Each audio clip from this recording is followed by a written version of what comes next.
یکی از بازارهای داغ این روزها بازار طلا هست که میخوام یک تحلیل لقمه‌ای بهتون ارائه کنم، ممکنه تو تصمیمتون برای سرمایه‌گذاری بتونه مفید باشه.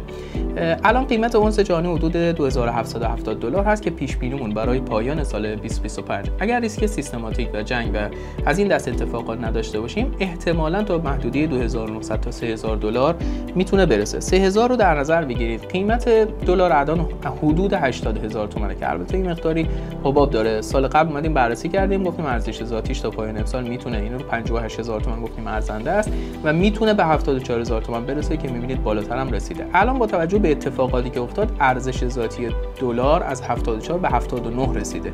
حالا بالای 79 یه مقداری حباب داره ولی باز هم تا پایان سال 1404 میتونه قیمت 100000 تومان رو ببینه که حالا ما 100000 رو با 3000 حساب میکنیم که مشتری بشید و قیمت سکه تا پایان سال 1404 میتونه تا 70 میلیون برسه.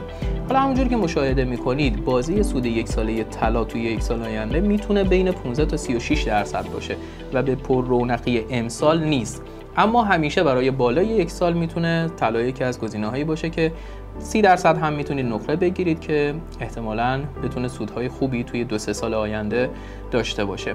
ما هر هفته پنجشنبه‌های 88 تومانی رو راه اندازی کردیم که بتونید با ارزان‌ترین قیمت با کیفیت‌ترین آموزش‌ها رو داشته باشید.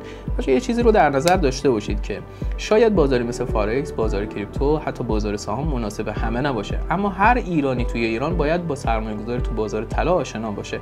حتما پیج رو دنبال داشته باشید و پنجشنبه منتظرین‌تر باشید که بتونید با حداقل قیمت یک آموزش راسته و رفته و مرتب رو از سرمایه‌گذاری تو بازار طلا داشته باشید.